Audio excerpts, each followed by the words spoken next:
wabarakatuh. Selamat datang kembali di vlog Takdir Ali Sabana. Nah, jadi pada video ini saya akan membahas seputar rumah subsidi atau proses pengajuan rumah subsidi. Apa-apa saja yang harus kita persiapkan dan apa-apa saja yang harus kita teliti sebelum kita mengajukan KPR atau sebelum kita mengajukan rumah subsidi baik kepada bank ataupun melalui perantara developer. Hal yang paling pertama ya bagi teman-teman harus ketahui dan harus teman-teman pastikan sebelum mengajukan KPR melalui developer perumahan, yang pertama adalah harus cek semua kondisi unit rumahnya, mulai dari atap sampai pondasi rumah. Teman-teman harus kuasai atapnya dari apa, rangka-rangka atapnya itu dari apa, dari bahan apa maksudnya. Kemudian dinding-dindingnya itu apakah menggunakan bata merah ataupun dari batako atau dari plesteran. Lantainya apakah sudah keramik atau hanya acian. Apakah rumah subsidi itu sudah dikasih bonus sama developernya dapur ataupun taman ataupun parkiran kendaraan. Nah, itu yang paling yang harus teman-teman dahulu kuasai atau ketahui. Di setiap perumahan developer itu berbeda, baik dari kualitas bangunannya, fasilitasnya, itu harus teman-teman kuasai. Dan yang tidak kalah penting itu lokasi perumahan teman-teman berada. Apakah itu rentan banjir atau tidak ada akses jalan masuk, atau tidak ada listrik, atau tidak ada PDAM, atau tidak ada air sumur. Nah, dari beberapa yang saya katakan itu teman-teman harus kuasai. Nah, yang pertama teman-teman harus cek dulu perumahan itu apakah sudah mempunyai air pump, air bersih, saluran air bersih. Kalau misalkan masih belum ada, apakah perumahan tersebut menyediakan air sumur untuk kebutuhan sehari-hari di rumah itu. Nah, yang kedua, apakah apa yang disediakan oleh perumahan tersebut fasilitasnya. Misal apakah perumahan tersebut sudah menyediakan drainasenya, jalan akses perumahan tersebut berapa meter. Ketentuan kota itu, per kota itu beda-beda, ada yang 6 meter, ada yang 8 meter, ada yang 10 meter. Nah, kemudian apakah jalan aksesnya itu hanya tanah kosong aja, kalau misalkan hujan itu becek, ataupun sudah dikasih pengeras jalan seperti batako ataupun dicor. Nah, terus yang selanjutnya mengenai jalan akses masuk nih.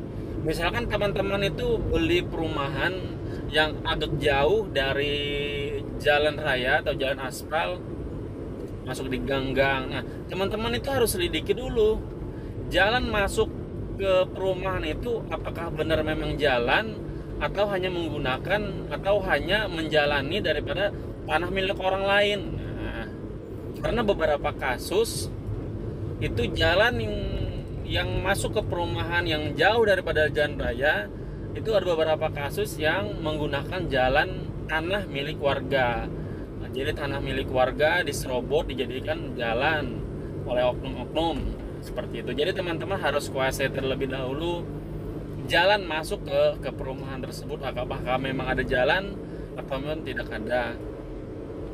Nah, selanjutnya biasanya kan pembeli itu kalau sudah kasih DP, nah, kasih tanda jadi kepada developer ya, itu pengennya mau cepat nih, prosesnya mau cepat nih, kapan kita akad sama bank. Wah, seperti itu.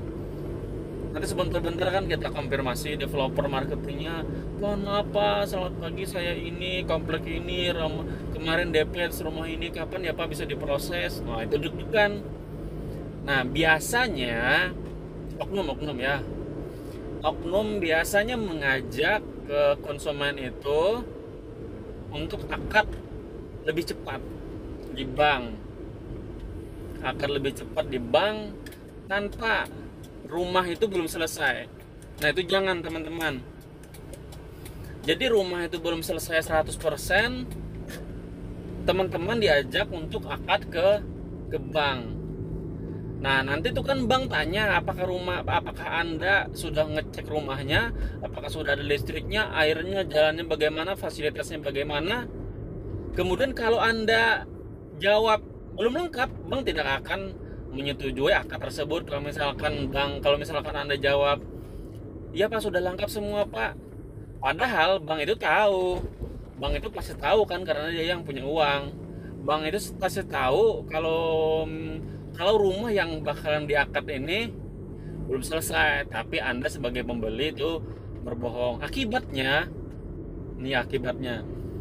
Anda membeli rumah yang belum selesai dan Anda harus membayar kreditnya tiap bulan tanpa Anda belum bisa menghuni rumah tersebut.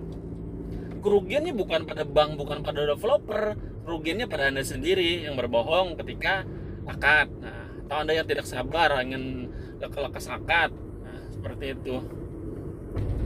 Jadi sebaiknya Anda bersedia akad dengan bank ketika rumah yang bakalan Anda beli itu sudah selesai 100% dan siap huni. Nah, seperti itu. Ya.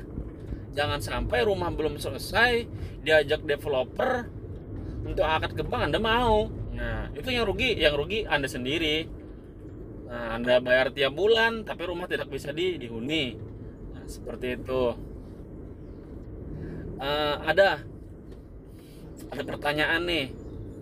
Kenapa rumah subsidi itu tiap tahun itu harganya selalu naik?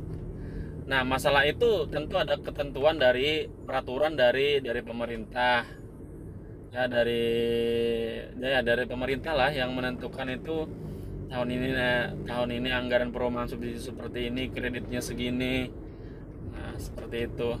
Nih, teman-teman, hal yang penting juga ketika teman-teman mau KPR rumah, teman-teman harus cek dulu bank ini bank apa. Nah, bank ini bank apa. Hal yang paling teman-teman harus tanya dulu ke developernya, banknya bank apa, pembayarannya flat atau tidak. Nah, seperti itu. Nanti kalau apa sih keuntungan flat atau tidak flat, non flat gitu ya. Kalau misalkan flat itu pembayaran kita tuh tetap setiap bulannya, misalkan rumah subsidi angsurannya 900.000. Nah, Anda diterima 20 tahun. Nah, 900.000 angsurannya itu tetap selama 20 tahun, tetap 900.000. Nah, kalau misalkan non flat itu bulan pertama 900, nanti bulan kedua kadang naik lagi, kadang turun, seperti walaupun tidak seberapa naik turunnya. Nah, itu tidak flat, artinya berubah-ubah. Nah, itu juga harus teman-teman perhatikan saat teman-teman membeli rumah KPR subsidi. Ada beberapa peraturan ya yang diatur oleh beberapa bank ya saat teman-teman melakukan akad kredit di bank. Nah, aturan-aturan itu nanti akan kita bahas pada video selanjutnya. Aturannya sangat menarik. Jadi jika teman-teman melanggar peraturan dari itu, subsidi yang diberikan pemerintah kepada teman-teman itu bakal dicabut. Jadi apa saja peraturan tersebut, ikuti terus vlog saya video selanjutnya. Sekian, assalamualaikum warahmatullahi wabarakatuh.